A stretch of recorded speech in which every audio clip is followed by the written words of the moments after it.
গতকালকে সন্ধ্যার কি বৃষ্টি দেখেন, কি সুন্দর সন্ধ্যা না, বিকেল 5টা বা 5টা 20 মিনিট হইব।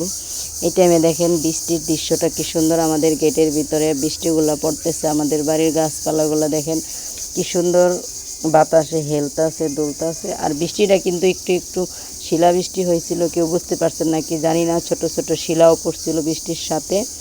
আর আমি জানালাদা খাটের উপরে বইসা একটু ভিডিও করে নিলাম আপনাদের সাথে শেয়ার করার জন্য। আর এদিক দিয়ে দরজার সামনে আসছি, সামনের উঠানের ভিডিওটাও করে নিলাম। দেখেন পরিষ্কার উঠান, ঝাড়ু দিছি সকালে। কেউ কি বলবে, আসলে যে বাড়িতে গাছ থাকে না সেই বাড়িতে বাতাস হলে ঠিক এরকমই হয়।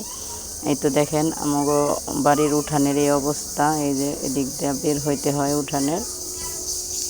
আর ওই যে দেখেন ওই দিক দিয়ে বাড়িগুলোও দেখাইলাম একটু করে। আমি এটা বারান্দা থেকে উঠাইছি। আর এটা আমাদের গেটের ভিতরে, আমাদের ঘরে আসার রাস্তা। ওই যে আমাদের গেট ওইটা। তাহলে বৃষ্টির দৃশ্যটা, প্রকৃতিটা কেমন লাগলো বিকালের পড়ন্ত বিকেল, সবাই একটু বলবেন। দুপুর হলে বৃষ্টিটাতে ভিজতে মন চাইছিল, ভিজতাম। আসসালামু আলাইকুম, কোহিনুর মিনি কিচেন অ্যান্ড ব্লগে সবাই স্বাগতম। সবাই কেমন আছেন? অবশ্যই আল্লাহর রহমতে ভালো আছেন, আমিও ভালো আছি।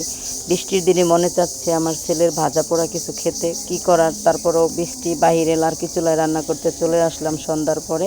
চাচ্ছে ভালো কিছু খাওয়ার জন্য, যেহেতু আবহাওয়া খুবই ঠান্ডা ঠান্ডা, বৃষ্টি বৃষ্টি ভালোই লাগে, তাই জন্য নান বানাবো আর সাথে চিকেন চাপ।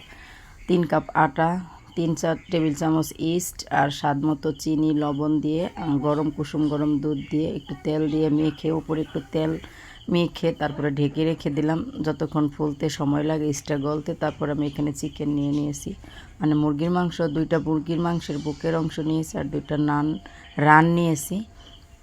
এগুলো অনেক সুন্দর করে আমি একটু ধুয়ে পানি ঝরিয়ে রেখে এইখানে আমি সেই মাংস আটাটা সুন্দর করে হাওয়া বের করে নিচ্ছি, ফুলে ডাবল হয়ে আছে। তারপরে একটু আবারও হাতে একটু তেল নিয়ে সুন্দর করে একটু হাওয়া বের করে মুথে নিচ্ছি। আর এদিক দিয়ে মাংসটা আমি কাঁটা চামচ দিয়ে সুন্দর করে কেচে নিয়েছি। আপনারা হাতুড় দিয়ে একটু ছেঁচেও নিতে পারেন, আমার নাই, আমি কাঁটা চামচ দিয়ে নিয়েছি। তারপরে ধনিয়ার গুঁড়ো, জিরার গুঁড়া, হলুদের গুঁড়া এগুলো দিয়ে দিচ্ছি। সেগুলো পানি নাই, পানিগুলো মুছে নিয়েছি। মরিচের গুঁড়া দিয়ে দিলাম, লাল মরিচের গুঁড়া, ঝালটা আমি একটু কম দিব, ঘরোয়া মশলাই করব। তারপরে দিয়ে দিলাম হয়েছে এলাচের গুঁড়া, দারুচিনির গুঁড়া, টেস্টিং সল্ট। এটা টেস্টিং সল্টটা দিলে স্বাদটা একটু ভালো লাগে। এটা হয়েছে লবণ, আমি সয়া সস দিব, তাই লবণটা আমি খুব কম করেই দিলাম, কারণ তিতা হলে খাইতে মজা লাগবে না। Soya sauce. আবার নান বানাবো, সেইখানেও তো লবণ যাবে। আদা বাটা, রসুন বাটা আর একটু তেল দিয়ে সুন্দর করে মাংসটা আমি ম্যারিনেট করে ঢাকনা দিয়ে আধা ঘন্টার জন্য রেখে দিব। আমার সন্ধ্যার সময় আসছি, যেহেতু মানে রাত্রে, আমার কাছে এতটা সময় নাই। মাংসের সাথে সুন্দর করে মেখে আধা ঘন্টা রাখবো। আধা ঘন্টার মধ্যে আমি এখানে নান রুটিগুলো প্রসেসিং করে নেব। নান বানাবো যেহেতু ঘরোয়া স্টাইলে, যাই হোক তারপরেও পারি না, যতটুকু পারি। মাশাআল্লাহ, খেতে খুবই খুবই মজা হয়েছিল। এটা ঢাকনা দিয়ে রেখে দেবো এখন আমি কিছুক্ষণ রেস্টে, কারণ ময় মশলাগুলোর জন্য মাংসের ভিতরে ঢুকে। আমি কাঁটা চামচ দিয়ে সুন্দর ছিদ্র ছিদ্র করে কেচে নিয়েছি মোরব্বার মতো। এখন ঢাকনা দিয়ে সাইডে রেখে দেব। আধা ঘন্টা পরে ফিরে আসলাম। এই তো দেখেন এই অবস্থা। এখন এটা আমি হালকা একটু বেসন দিয়ে, উপর দিয়ে হালকা বেসন দিলে, বা বেসন না থাকলে চালের গুঁড়া বা কর্নফ্লাওয়ার যে যেটা দিতে পারেন, আমার বেসন আছে, আমি বেসনটাই দিলাম। এটা এখন আমি একটু কোট করে নিব হালকা। তারপরে একটা ফ্রাই প্যান আগে থেকে গরম করে দিয়েছিলাম, এখানে দিয়ে দেব পরিমাণে তেল। যার যেরকম তেল, আমি বেশি দিইনি, মিডিয়াম তেল দিয়েছি। এখন সুন্দর করে বুকের মাংসগুলো ভেজে নিলাম। এখন রান 2টাও ভেজে নিলাম অফ ক্যামেরায়। এরপরে দিয়ে দিলাম মোটা করে কিছু পেঁয়াজ কুচি, আর দিয়ে দিলাম কয়টা কাঁচামরিচ কুচি। আর চিকেন চাপ অনেকে এরকম করে পেঁয়াজ দেয়, আবার অনেকে এরকম করেও খায়। আবার কেউ চিকেন চাপ এরকম ভাজার পর ছোটো ছোটো করে কেটে তারপরে পেঁয়াজের সাথে ভাজে। আমি আস্তে আস্তে দিলাম, যেহেতু মাংসগুলো নরমই আছে, সিদ্ধ হয়েছে, সেই জন্য পেঁয়াজের মধ্যে পেঁয়াজটা হালকা ভেজেছি 2-3 মিনিট। তারপরে মাংস দিয়ে দিলাম 2 পাতা টমেটো সস, মিনি প্যাকেটগুলো দিলাম, আমি 2 পাতা দিয়েছি। টমেটো সস দিয়ে মাংসটা আমার হয়ে গেছে, নামিয়ে নিব। এখন এদিক দিয়ে নানটা রেডি করব। ওই তো দেখেন আমি লেচি কেটে আগে সাইজ করে রেখে দিয়েছিলাম। আমি 6 পিস নান বানাবো।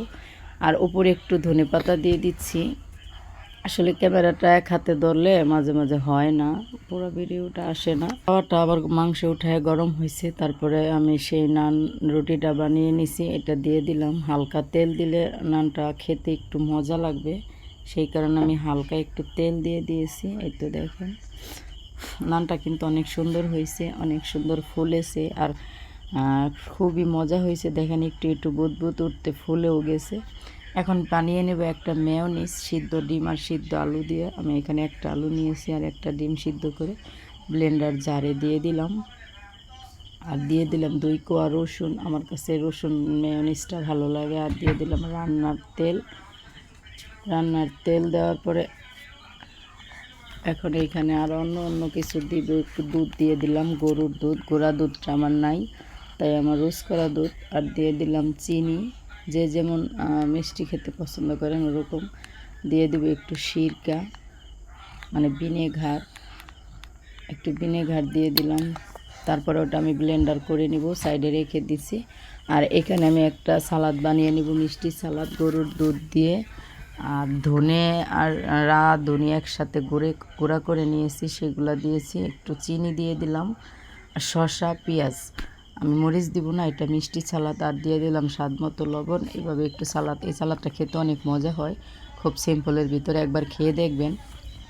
ধনে আর রাঁধুনির গুঁড়াটা দেওয়ার চেষ্টা করবেন, না হলে কিন্তু আসল স্বাদটা হবে না, আসল মজাটা হবে না। এখন এটা সাইডে রেখে দিয়ে নান রুটিটি আমি সাইজ করে নিব। দেখেন কি সুন্দর সফট নরম হয়েছে।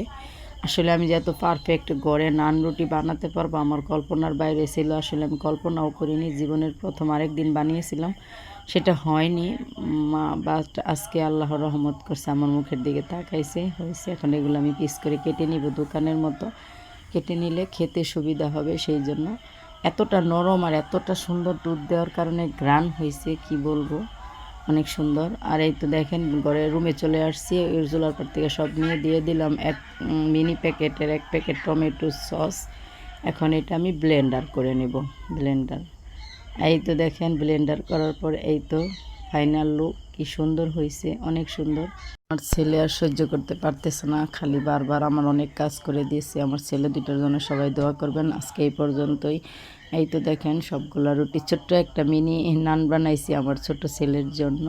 সবাই সাবস্ক্রাইব করে পাশে থাকবেন। অলরেডি যে সাবস্ক্রাইব করেছেন তাকে অনেক ধন্যবাদ, আর যে ধৈর্য ধরে ভিডিওটা দেখে লাইক কমেন্ট শেয়ার করেছেন তাকে অসংখ্য অসংখ্য অসংখ্য ধন্যবাদ। প্লিজ সবাই পাশে থাকবেন, সাপোর্ট করবেন। সাপোর্ট ছাড়া কেউ আগাতে পারে না। আমি ইউটিউবার হলে অবশ্যই সাপোর্ট করার চেষ্টা করব। আজকে এই পর্যন্ত, দেখা হবে পরের ভিডিওতে। আসসালামু আলাইকুম, আল্লাহ হাফেজ।